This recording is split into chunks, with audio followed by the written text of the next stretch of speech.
Thank you very much for that lovely introduction. We can talk about Brexit later if you want. That's going well, isn't it? But I'm here to talk about 7 children for about 40 minutes with you. Maybe slightly less, because I'm interested in what questions you have of me. I'm a geographer. I work at the university. I also was born and grew up in Oxford. I think I was born quite near here, in the hospital. But my mum and dad were in a disreputable area in 1967 called Jericho. If any of you are old enough to have known Jericho in 1967, you will actually know how disreputable it was. And so they moved up Market next to Cowley Centre, which for the young people is called Templar Square, which is where I began life. Much, much more salubrious than Jericho. I then moved when I was 6 to Risinghurst and grew up around the Green Road roundabout. And I think I've got a picture later which shows this, but what is special about the Green Road roundabout in terms of human geography is it's one of the few places in Britain where every quintile of the population, all 5, live cheek by jowl. The poorest 5th, the next 5th, the middle 5th, the penultimate 5th, the richest 5th. In the quadrants, the 5 areas around that roundabout. And I went to school every day, going under the subway and then down the London Road to get to school. And the subway really mattered, because if you were a boy in the 1970s and early 1980s, subways are quite frightening, and all your challenging occurs in subways with other children. And that's when I became interested in social inequality. I began to realise that what happened to children, whether they left school at 15, which is what most children did, particularly the boys did in my year, or stayed on to 16, or in a tiny number of cases did A-levels, and in an even smaller number of cases went to university, didn't depend on the children very much. It depended on what entrance they came into that subway. It depended on what part of Oxford they were living in, much more than them. Our futures are largely predictable from birth, or actually from slightly before birth in this country. What happens to us in terms of school, exam results, GCSEs, A-levels, university, you can know quite a lot of it without knowing about individual effort. Your teachers are going to get annoyed with me in a second. Individual effort does make a difference, and it begins to matter more and more later on in life. But there are streets in London where a majority of children go to Oxford and Cambridge, and not going to Oxford and Cambridge is actually an achievement. There is a school just a mile up from here called Charwell, where more young people go to Cambridge from the 6th form than do not go to university. So it's harder if you're in Charwell 6th form to become an apprentice than it is to go to Cambridge University. And that is the degree to which things are determined by geographical location and by schools. I've been looking at life chances for about 30 years, looking at lots of data on it. I work in the geography department in the university now, and I try to do something a bit different in the last 3 years and write a book which I didn't fill with tables and graphs, although I'm going to show you some. Instead, I made up 7 lives. I created 7 children, all born in the autumn of 2018, and I used the social statistics of this country to try to bring their families to life, to say what they did, what they had, what they worried about, and take them forward to about the start of this year. So the first 6 years of their life. I'm not a fiction writer. I absolutely know I'm not a fiction writer now, having done it. So I picked them at an age where they can't speak, at least for the first 2 or 3 years. So I didn't have to make up dialogue. I could simply describe them. They're called Anna, Brandon, Candice, David, Emily, Freddie and Gemma. They are chosen to represent the 14 million children of the UK who were alive in the autumn of 2018. 2018 may have been the year of peak inequality for the UK. We may have become more equal since then. 2018 was also long enough ahead of the pandemic that we could get good social statistics for it, because the pandemic really upset the recording of data in this country. 14 million children. The thing which most determines your life chances, this is your chances of good health, your chances of doing well or poorly in education, your chances of being well housed or poorly housed, your chances of getting a job that pays well or not, or being unemployed, your chances of having a comfortable retirement or retirement which is hard. The thing which determines that more than anything else is the income of your parents. It still matters if you're a boy or a girl. That has an effect. Interestingly, in terms of my lifetime, you're more likely to do better early on if you're a girl now. 55% of the undergraduates in my university are now women. That is one of the lowest proportions in all of England. In many universities, it's 70%. Salaries of women under 30 are higher than men. But that difference between boys and girls is almost meaningless compared to the difference between growing up in a family with very little money, an average amount of money, or a lot of money.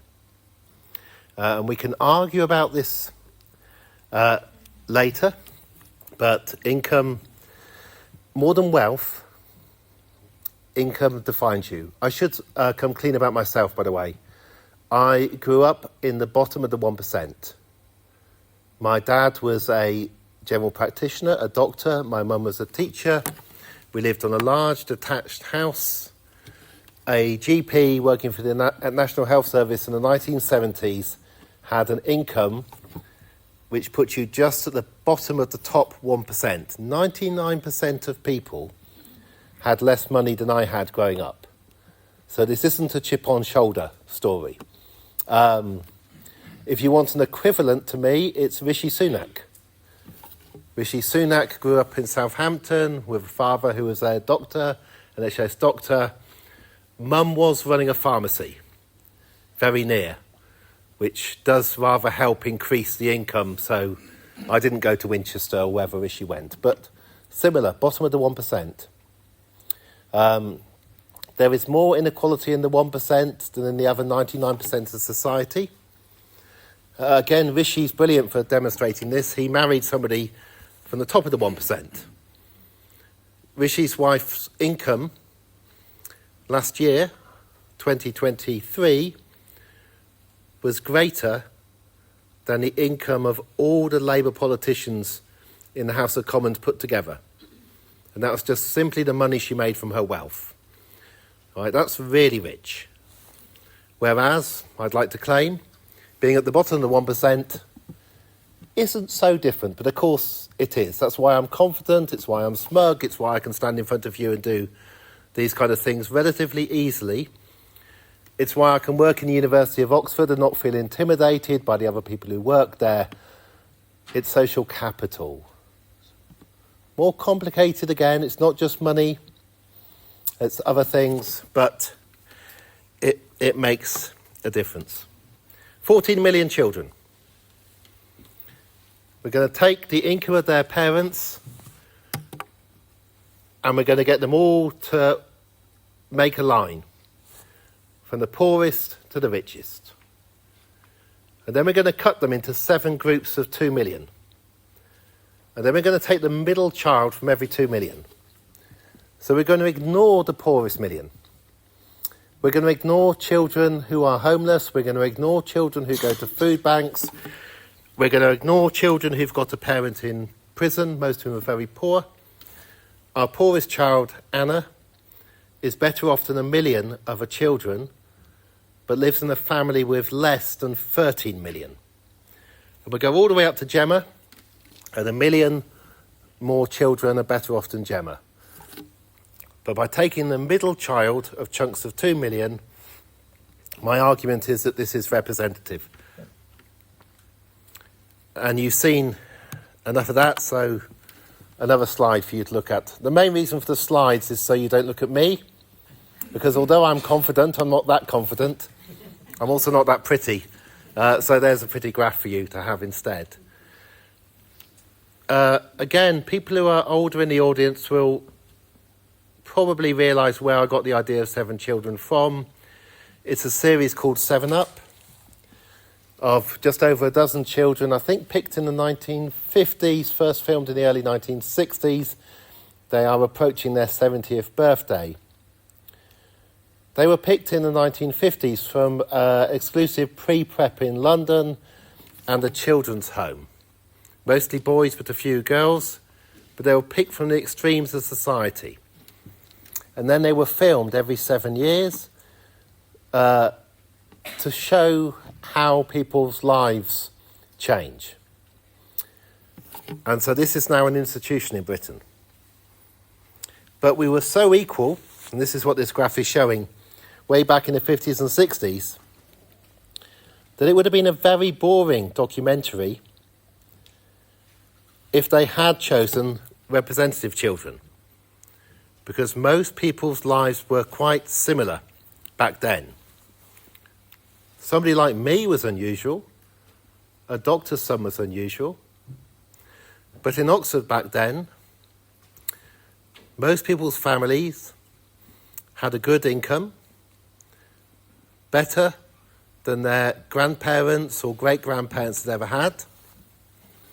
In this city, the majority of the parents, their fathers, and quite a lot of their mothers worked in the car factory.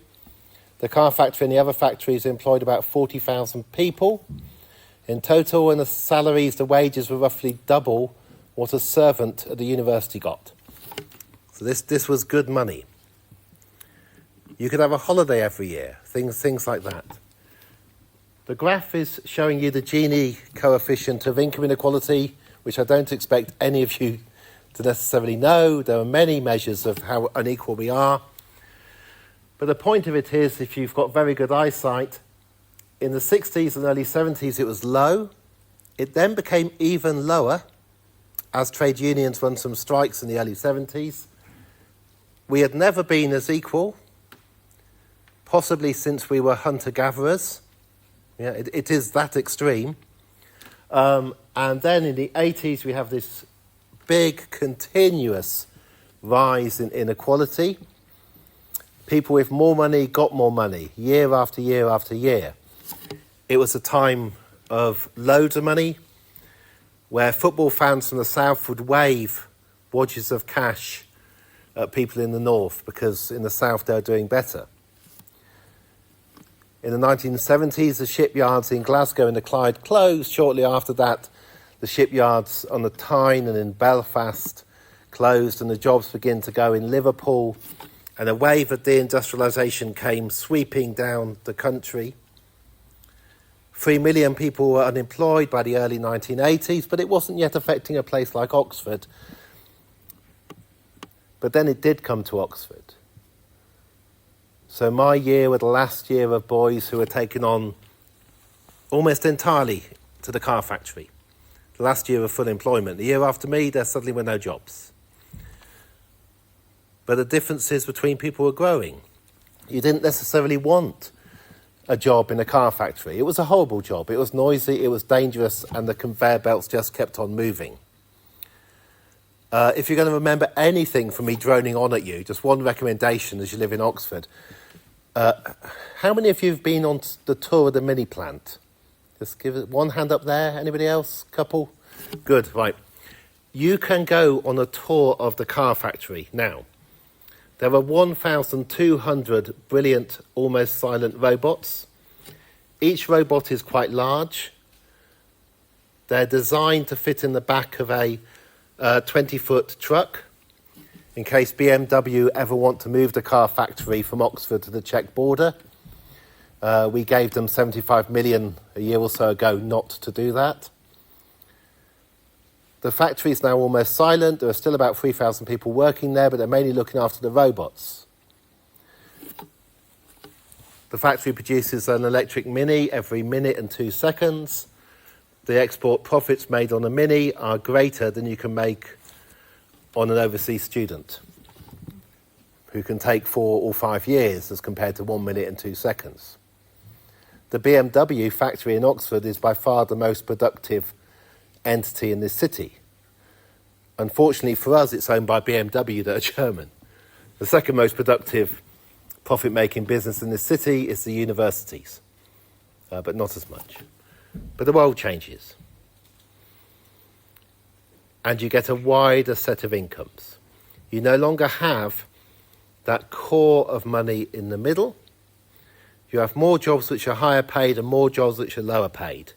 And income begins to matter more. And crucially, from the late 1990s onwards, nothing happens. We have this incredibly high rate of inequality. Other countries are often becoming slightly more equal. So in 2009, Portugal became slightly more equal, and we were suddenly the most unequal country in Western Europe.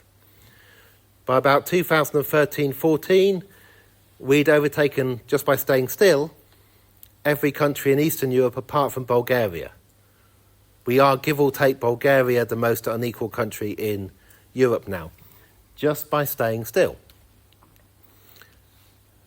Shortly before he became Prime Minister, Gordon Brown claimed to have taken 1 million children out of poverty, but he only took them slightly out of poverty, so slightly, just from one side of a line to another, that it has no effect on the measure of inequality.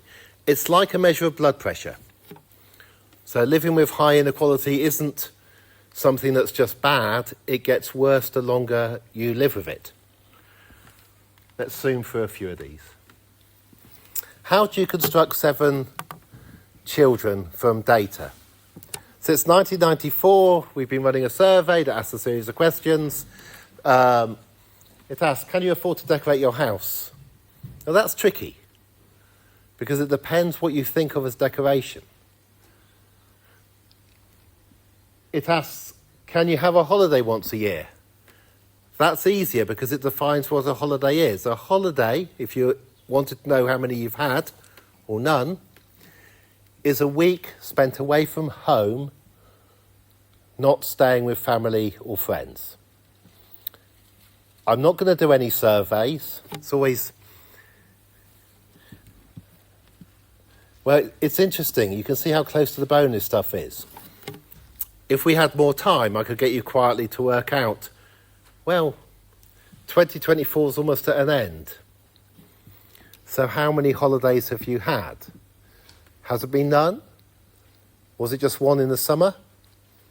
Did you have a week at Easter? Maybe you went skiing in January.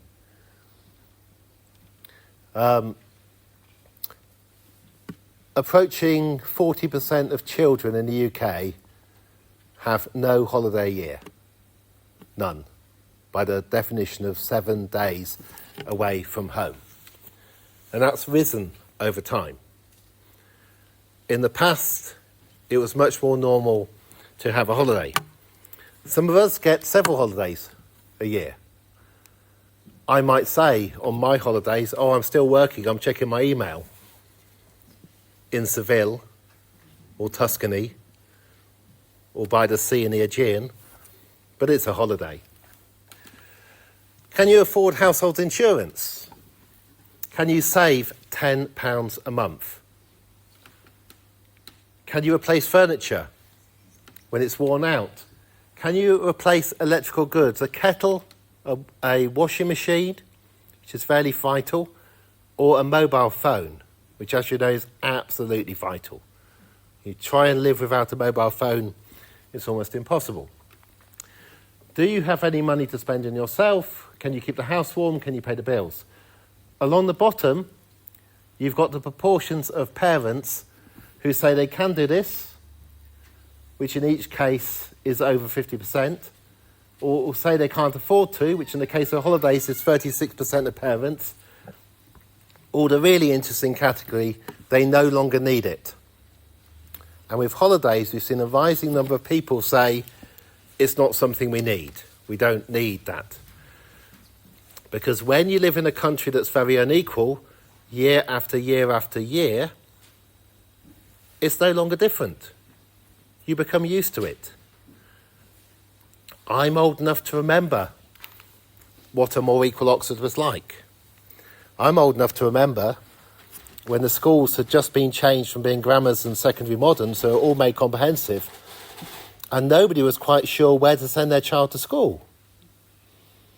Because there was this slightly dodgy comprehensive in the north of Oxford called Charwell, and the former county grammar was in the south called Littlemore. All made comprehensive, you don't know what to do. What you do, you send your child to the nearest school. Right? That's the era I grew up in. Things have now switched, so we have £100,000 house price difference at least between the catchment areas of Charwell, Cheney, Spires. They've all changed their names. Even Charwell has, it's now the Charwell. Whatever Gregory the Great's is now called, it changes its name every 5 years on average. Through down to Piers, which is now the Academy. Matthew Arnold on the west does kind of okay. And a third of children, of course, in the city go to schools like this school, which are also divided because there are entrance exams and differences in what you pay and so on. Right. This doesn't exist in other European countries. If anybody wants a really exciting, is it called EMA project? EPQ, I'm so out of date. EPQ. Compare Oxford to its twin cities, to Leiden and to Bonn. The easy thing is to look at transport. They've all got trams, apart from Lyon in Nicaragua and Ramallah in the West Bank. But Ramallah has a better bus service than we have, amazingly. And all the other twin cities have better tram systems. But look at the schooling. Look at the schooling in Bonn. Look at what happens to a child in these cities. And Oxford stands out, and the UK stands out. We are an exceptional country in Europe.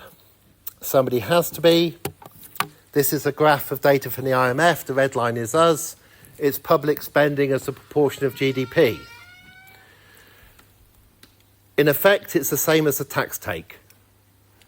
We're now sitting around about 45%. And yes, taxes are the highest they've been for 70 years. That's true. But we tax and spend less than almost every other European country and have done for a long time. Now, I do a slightly cynical version of this talk where I talk about the wasteland. Again, you need good eyesight. At the top is Belgium, then France, Finland, Norway, Denmark, Austria, then Sweden. And I could do you a talk about how terrible those countries are where people are taxed so much because their public sectors are so much bigger. All I'll say is go and visit them. Go and have a look. We have been along the bottom for quite a long time. We weren't always there. We were the poster child of public spending in the past. We were at the forefront of building council houses. Majority of children in the 1940s at one point lived in a council house. This was copied around the world, getting rid of slums, creating social housing. We were at the forefront of educational reforms worldwide. We mixed children together before other countries. They often came to copy what we did. Finland is often lauded for having the best schools in the world. They came to the UK in the 1960s to see what we were doing. Our NHS was the pride of the world.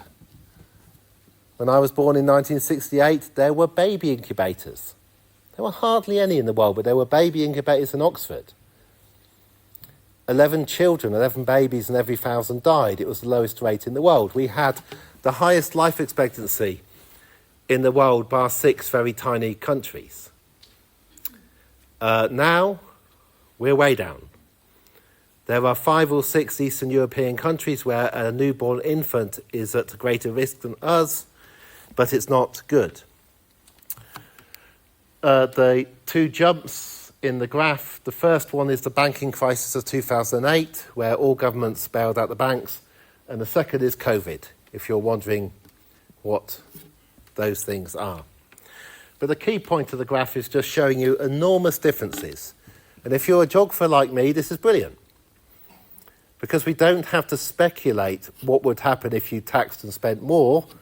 We have all these countries that do tax and spend more, so we can see what they do. And we can also look at those countries that don't. There were 2 which did spend less than us. They were Greece shortly after the junta and Spain shortly after Franco.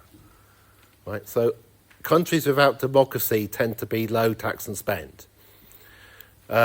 We still have bishops in our House of Lords, which, if you hadn't noticed, is not elected. Right? We are one of the least democratic countries in Europe. How much money are these families living off? This is the income per week after paying for housing, after getting benefits, after paying taxes.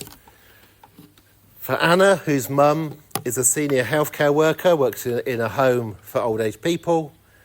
There isn't a dad around. There is a dad, he's just not around. £118 a week. Brandon, £237. Candice, £305. Up to Gemma, £984 a week is the income of their family. Almost £1,000. Now, this is the thing that shocked me, and often it is queried by people who say the government data must be wrong.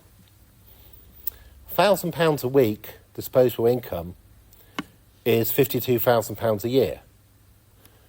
If you've got a mum and a dad, that means they're bringing in £26,000 after paying tax and after they pay for the mortgage. Gemma's mum and dad are running a corner shop. They're running a corner shop quite well, but they're running a corner shop. They have a joint income after tax and benefits of £50,000 a year, £25,000 each. And they are typical of a family in the middle of the top 7 for the UK. And that is us. Because when you say we are the most unequal country in Europe and we're the most unequal we've been since the 1930s, the reality of that is a very skewed income distribution where even the families at the top don't look that well off compared to a family like mine, the one I grew up in and the one I'm in now. Because the income distribution goes like this. It's like a ski slope. A third of all the income of Britain is taken by families who are better off than Gemma's. Just 6% of all children, leaving only 2/3 for the other 94%.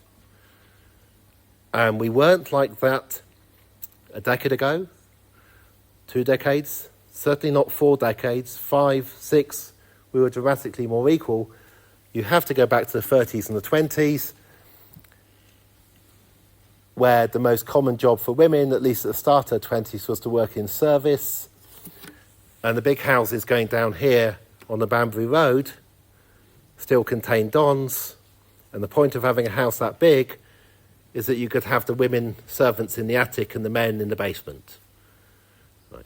Now, we've gone back to that degree of inequality, but we don't do servants in the house so much. We do it in other ways.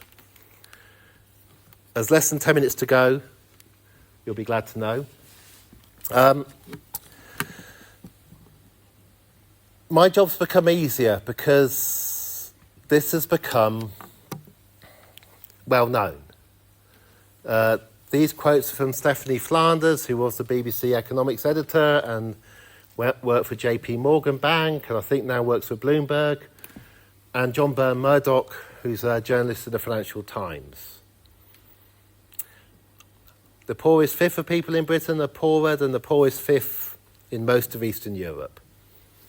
The UK is a peripheral country. We were like this before Brexit, which may partly be why we had Brexit. Or an easier way of thinking about this. Think about the election of Donald Trump. Think about all the explanations about why did people vote for Trump. Think about the key Trump slogan, which is, "Are you better off than you were 4 years ago?" And you can begin to understand, along with the Democrats being a bit annoying, telling people we've had amazing GDP growth, which they haven't felt, and you can begin to understand why the USA has elected Trump. But it's quite scary if you're European.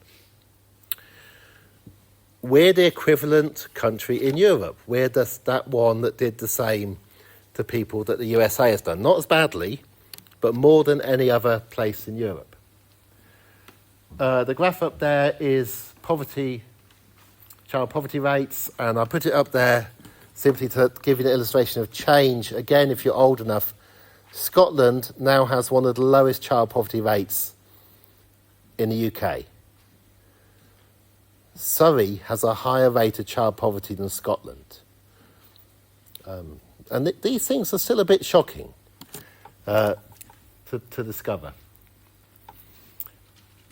Here's Oxford, deprivation index map.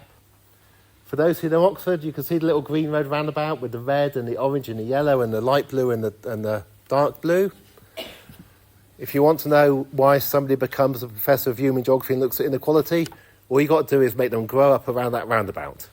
Right? I thought it was normal, and obviously it wasn't. What's normal is to grow up now in a little village on the edge, which are all blue, which means better off. In every geography department I've taught in the country, in Newcastle, in Sheffield, in Leeds, in Bristol, I get students to work out where they grew up, and then we compare what shade of blue it is. And what's interesting is some students think they grew up in poorer or richer parts, but hardly any ever does a student grow up in the red part. There's one error always in Oxford, which is Christchurch being coloured red. That's because the bedrooms are so appalling in the colleges that they actually fail a bedroom standard, and there are various other reasons. And there used to be Simon House Hospice, but there isn't acute poverty at Christchurch College or Merton or Oriel.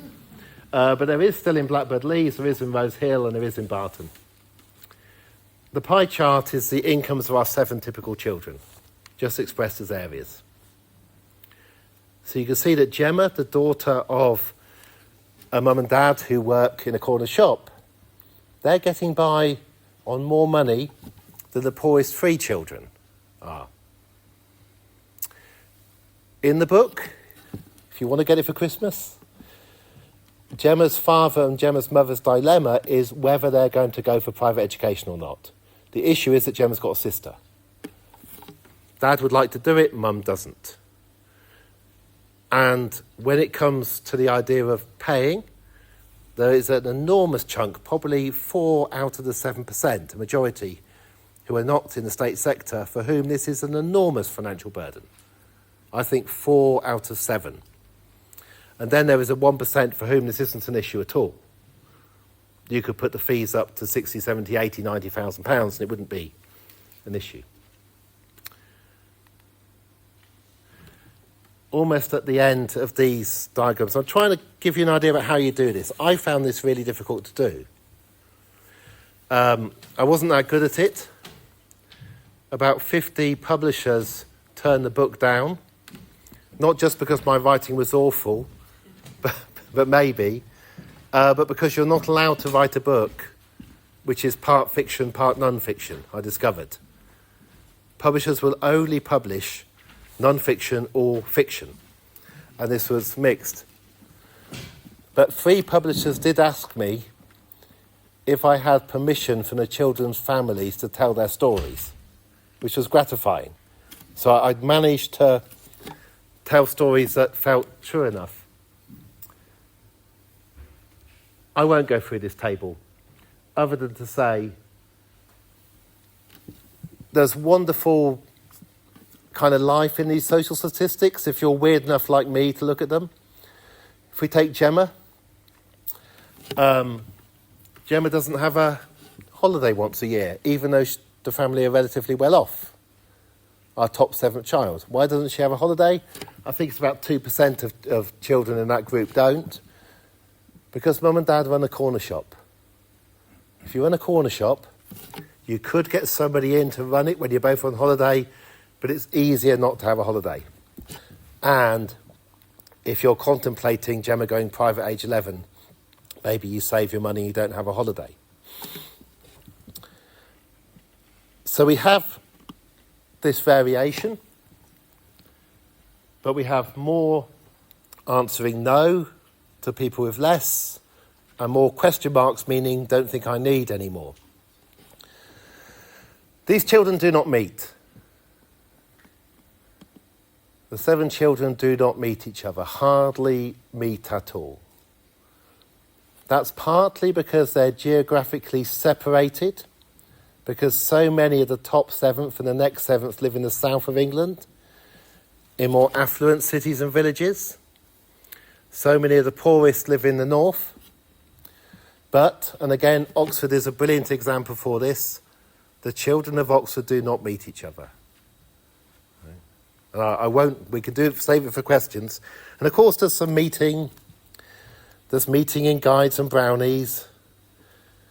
There's really interesting meeting later on in nightclubs. The most meeting that occurs is at university. 65% of people under the age of 30 now go to university. Universities are now the melting pot. But we're an odd country where you get to meet other people only at 18, And why does that happen? Because parents are incredibly concerned about what's going to happen to their children in an unequal country. I am. If 40% of all income is taken by the top 10%, if you're in the top 10% and you can't get your children into the top 10%, they're going to have to be living with dramatically less for the rest of their lives. These concerns are everywhere, but nowhere in Europe more acute than with us. 2 depressing graphs, we're almost at the end. The red line is average wages since 2008. We're currently living, as far as the UK as a whole is concerned, in the longest cost of living crisis since 1798. That lasted until 1822. We only know this because the Bank of England was so good at collecting data. It's a long time ago. We almost got out of it, and then inflation hit, and we're back down to there again. So we were on average better off in 2008, 2007 than we are now. And we're a long way still to get back there. The most dramatic graph of all, I think the one that should worry us most, is published by the United Nations in December, 11 months ago now. It's the change in child poverty in every country the UN measures. I'm going to end with optimistic, by the way. Well, it's an incredibly optimistic graph, right? All those purple lines are falls in 7 years of child poverty by 1/4 to 1/3. I can read it from here, but Poland, Slovenia, Latvia, Lithuania, Korea. If any Korean buffs, there's been at least 2 Squid Games, the film Parasite, right? The Republic of Korea is kind of poster child for inequality. What's Korea done in the last 7 years? It's had a fall of 30% in child poverty. Quite incredible, partly because of children not being born poor, but going up, Romania, Portugal, Croatia, Japan, Ireland, Malta, Greece, Belgium, Czechia, New Zealand, Bulgaria, Chile, United States had a drop of about 8%. Okay, and you can see the punchline. And the punchline is us. We're the red bar at the top. The really bad news is that we already had quite high rates of child poverty.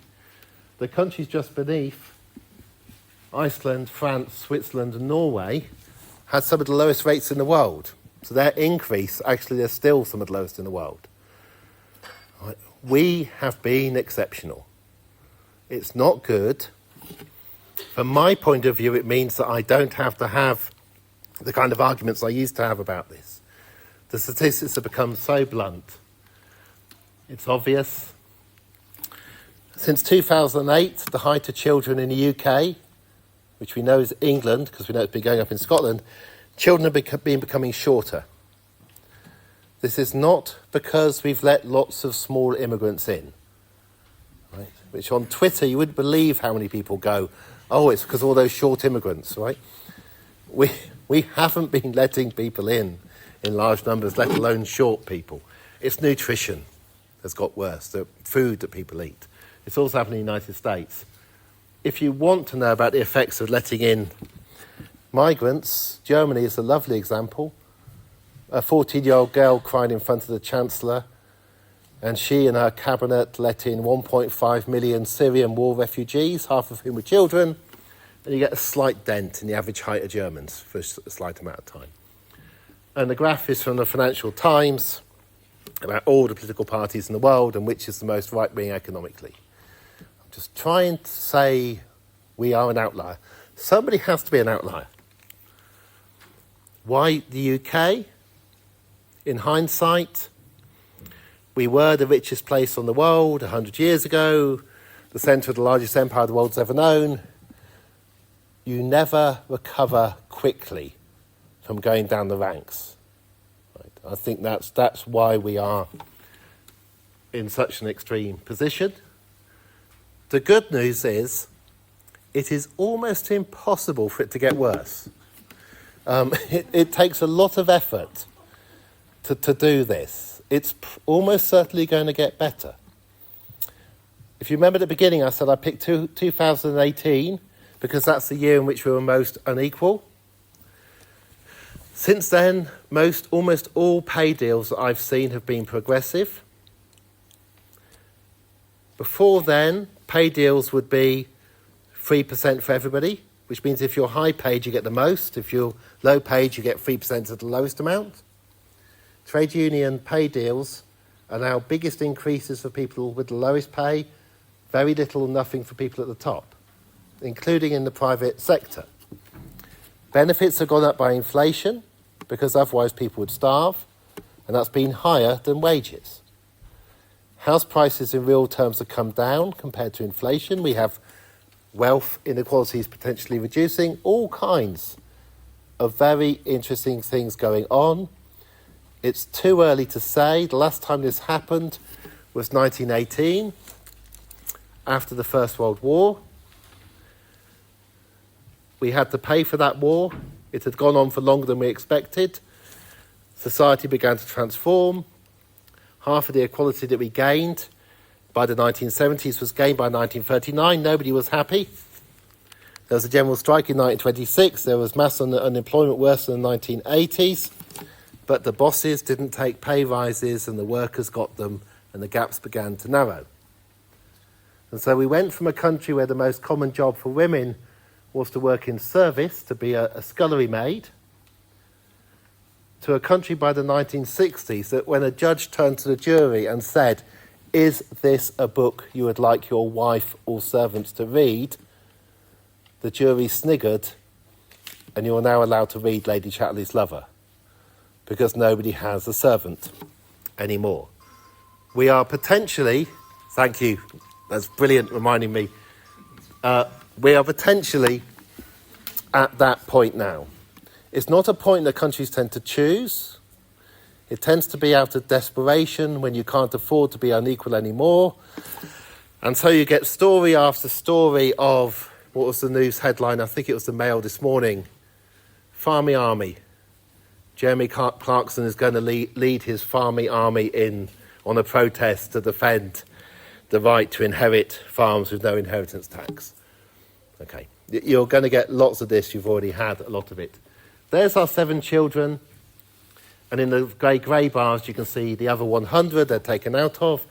The top 2 bars, if you're interested, are top 2% and 1%. Top 1% average income, I think, is £621,000 a year. That's meaningless because there's more inequality within the 1% than anybody else. Okay, but it's a lot.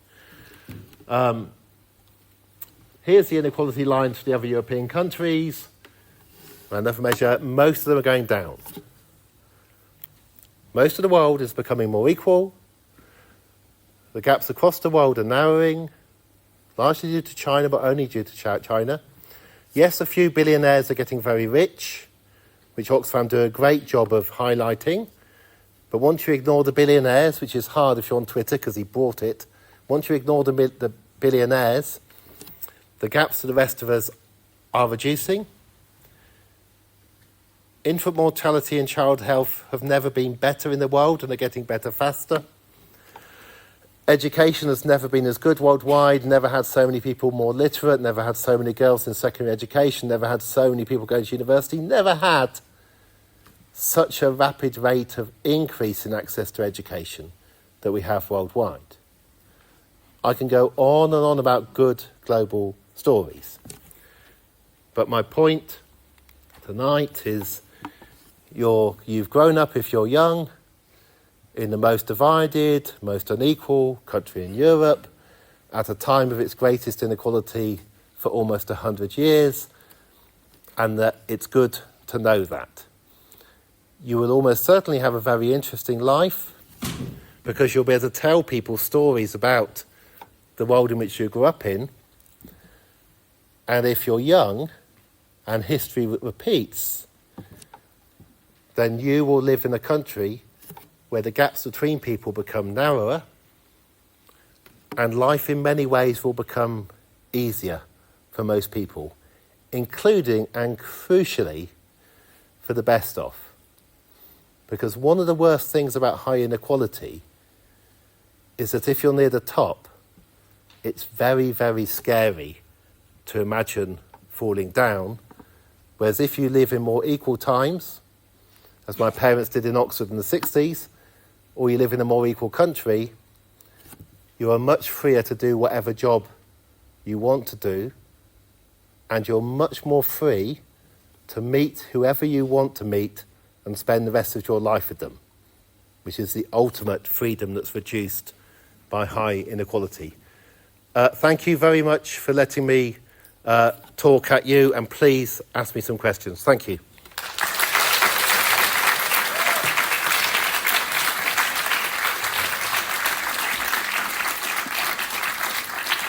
Danny, thank you very much. I'm sure that there will be some questions. So if you'd like to, and Danny, are you okay to take that? Yeah. Fantastic, good. If you'd like to ask some questions, go ahead.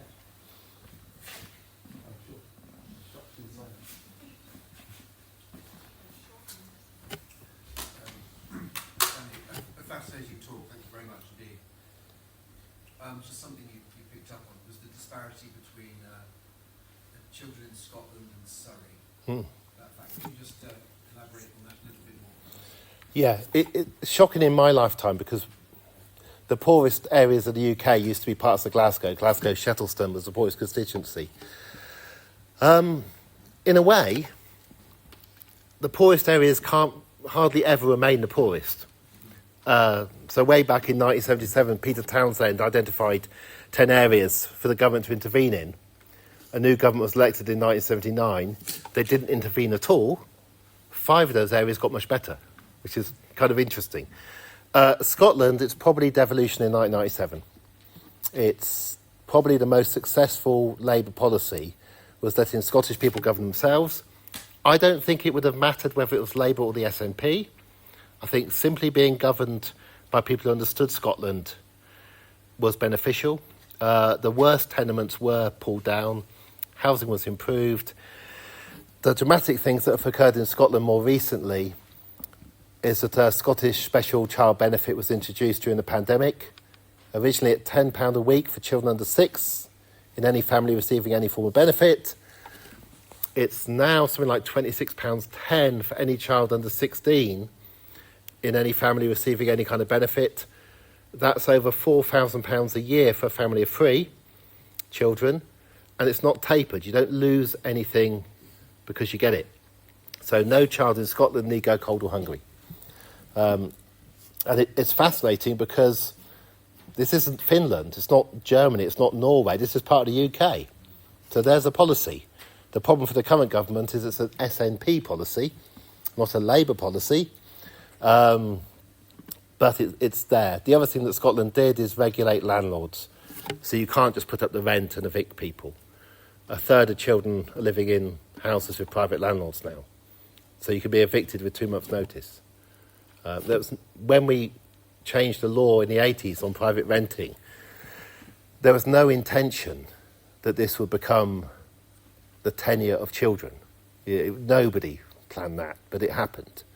And of course, the most expensive way to live in a city like Oxford is to rent privately. It costs far more to rent privately in this city and most of the UK than it does to have a mortgage. So you're impoverishing families who are renting in the private sector. And Scotland has already begun to address that. But it's something slightly deeper in Scotland of seeing other people as people. And the downside of what works in Scotland is partly a shared animosity for London, which brings Scots together. My worry is if Scotland ever got independence, it would automatically be the most unequal Nordic country, and it wouldn't be able to blame London anymore, and it might fall apart. But Scotland is absolutely fascinating and shows you what's possible. And similarly, Surrey, where you would never have thought that things would become tricky. In Surrey, you don't think of Surrey as an area of high rates of poverty. I read articles in Conservative Home, amazing number of Conservative publications about Surrey and just what's gone so terribly wrong there for so many people. Yeah. Go on. So, could the UK be seen in a better light if we answer the following question? You have 20 countries, let's say, however many. Yeah. You have 7 days of the week. And then you ask people living on a Tuesday in country X whether they would want to come to the UK and be Tuesday. Yeah. Yeah. The UK certainly is seen in a better light if you ask people if they want to live here. And also concretely, it's in a better light if you look at things like how cosmopolitan we are, or we have one of the lowest levels of racism in Europe. And it's a mixture. Why do people still want to come here, including from the rest of Europe, including despite the fact we've told them they can't even live here or work here legally, and they still want to come? There's an excitement about inequality. It's like New York, New York. Growing up in a very equal Nordic country can be a bit boring. If you do well, you're going to have to pay a high rate of taxes. Or you could come to London and be a tech entrepreneur and make millions. So we are a magnet for people who want freedom. But also, at a very basic level, English is easy. Well, you already have it. You have it from the age of 6 or 7 or 8. So, and particularly if you come to London, but also Oxford, there's nothing unusual about you because most people are from somewhere else. So you can fit in. We have huge advantages that we could use better than we are using. And we may tolerate these levels of inequality because we can attract enough people. I think it's 400,000 migrants in the last year, higher than before Brexit. We can attract people to come here, partly with Dick Whittington-type dreams of what they could do. And international selling. You know, the world's top football clubs, the idea that the streets are paved with gold. So that works, but it only works for a time. If I have students who come from overseas and come to study here, and the normal thing they say to me after a week or two, when they've learnt that they can talk to me and they're not worried about upsetting me, is they say they're a bit shocked at how shabby Oxford looks. And that's Oxford. How old the cars are, how small they are, how the buildings look a bit shabby. Not the old, medieval, but the rest. Just go to Amsterdam or go to Paris. Since 2008, something different has occurred here. And that's the financial crisis hit us worse than other countries because banking was so big.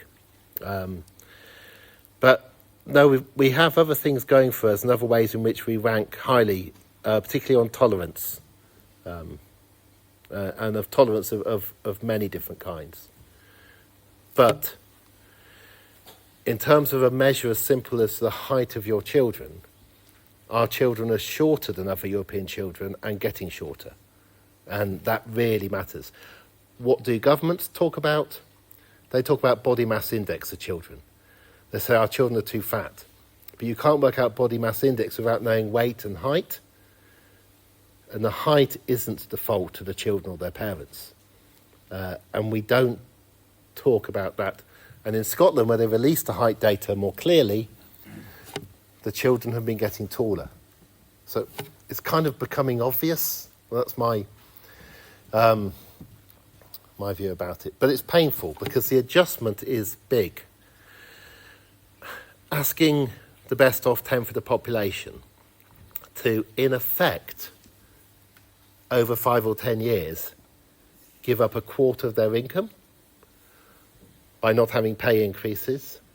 So to go from taking 40% of everything to 30, still more than everybody else, that's very, very scary. And we don't tend to do it voluntarily, although it's what we are doing. So top civil servants since 2008 have had a 25% real pay cut. Lower grade civil servants, 12%. They're all poorer, but the gap between the civil servants has narrowed. And it isn't, but we're doing this kicking and screaming against it. You know, my colleagues will come out on picket lines at the university complaining that we can't get a pay deal that gives me an increase of, I don't know, more than 2 or 3%. There are 500 people who work in my department. Only about 60 of us are the academic staff. And we're the highest paid. And we're going out on the picket line saying we need more money. And we're the highest paid staff in that building. Now, I can tell you this. I'm not brave enough to say that in my university. And that's our problem. Because, you know, an academic department, Department of Geography and Environment, the majority of the best off 60 people in my department will think they don't have enough money to get by on. And these are the best off people in the department. And by the way, you're paid far more in Oxford University than you would be paid in most of Europe. But the housing is cheaper. The schools are better. You don't have to worry so much about what school your child goes to in the rest of Europe, so it doesn't matter if you're paid less than an academic. 1 in 10 people a year here use private healthcare. You don't have to worry about using such exclusive healthcare in the rest of Europe. You don't have to worry about going to the Manor Hospital, the private one built on a football ground, for your cataracts or your knee or your hips, because you know the NHS won't do it. You don't have to worry about what part of Oxford you're living. But what annoys me about this is I can understand in the 80s or the 70s why people worried about what part of Oxford they lived in, when it was a very divided city with car workers' kids and so on. The whole city's gentrified. You know, so this scare or this need, I think it's partly illusionary. But it's like, imagine I was talking to you in the 1920s and I was saying something ridiculous to you. I said, in the future, you will make your own dinner. You won't have a cook. And you'll make your own beds. And you won't have a man who does the garden for you. And all will be okay and you'll be happy. And in a sense, we're back to that kind of an argument over... And the way in which it occurs where people are happy or deal with it is when it occurs to all of you at the same time. You can't individually easily say, I will give up my income and my wealth and be more like other people. But if it happens across the board, then in some sense, nothing happens. You stay in the same social position. You just can't have as many nice holidays abroad. But as a country, we can't afford, you know, we don't make steel anymore. We're not doing the kinds of things which would allow us to have the lifestyles we used to have. And we're unlikely to do that for some time. I promise my next answer will be really short. Any questions at the back? Yes, in red.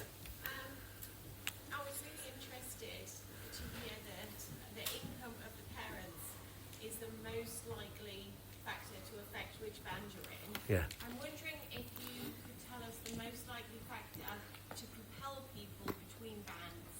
Oh, okay. I'll try and think off the top of my head. What? Yes, I can. It's in being in London and being the child of immigrants in London. So mum and dad arrived in London. It's normally mum and dad. 30 or 40 years ago, they were from a middle class in another country, often a poor country. As an extreme, let's say, from Afghanistan. They arrived 20 or 30 years ago. Dad becomes a taxi driver, so I'm stereotyping, which I get into trouble for doing. Mum's cleaning. And they put all their hopes into the children. And the children do really well at school. And this is actually what happened to London. The London educational results were unbelievable and most closely linked to immigration. The government put more money in. And the teachers might like this for the third reason. The partners of London teachers tend to be better paid than the teachers because the teachers tend to find themselves a financier to go out with. Anyway, it makes life easier for a teacher. It's one of Oxford's problems with teachers is we don't have enough bankers living here. Sorry for that. But no, having that expectation from parents being the child of an immigrant is a form of catapult. Not saying it's necessarily good. It's a lot of pressure and expectation. But my university gets half its students from London. 20 years ago, the worst 1 in 10 schools in London with the lowest results were doing better than Norfolk and Suffolk. And these are schools that parents used to be afraid of. Now, if you go into London schools at the bottom of the ranking, they tend to have a giant wall around them, and inside there's absolute peace. It's very strange. And this isn't a Michaela school necessarily. No swearing. This is a shock if you're my age. No fights. And that is, I think, the changing mix of people in London, but quite a lot of poor people. So that's your fastest way up. But then that can, of course, cause resentment if you've got a whole set of people coming in and going up. Every ethnic minority now does better than white or travellers. But because of that, not because of the get up and go of the parents and grandparents. Yeah. Which is, again, is one of the things we're good at.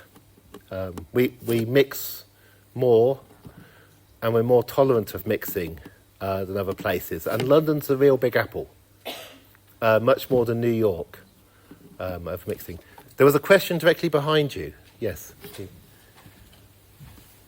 haven't had the graph about public spending in the 14 affluent European countries. On it, how were you able to predict what it would be like in 2026? Oh, okay. Oh, this is wonderful. Thank you for that question. How come that graph ends in 2026? You've made me feel really good because it means that you can actually see the dates from the back. This is lovely. This is IMF data. Every country in the world tells the IMF what it's going to spend and tax in future. So you don't have to. Now, you'll notice they tend to go flat, right? But every country, including the UK, it's about 4 or 5 years in future. The UK government has actually told the IMF what it expects to tax and spend, because the IMF, in effect, regulate countries, what they can borrow. The International Monetary Fund have to bail out if things go badly wrong. What countries tend to do, and this is, if you've ever run a department of a school or anything else, you know that what you tell your bosses is, well, often you say, it's going to be a bit worse next year, but then it's going to get much better. Right? It's just the standard. And countries do the same to the IMF. So it's actually the official predictions of each country. What I should say, before somebody notices, there are 2 countries missing from there, which are Ireland and Switzerland. And they're missing because their public spending looks really low, but that's because their GDP is ridiculously inflated.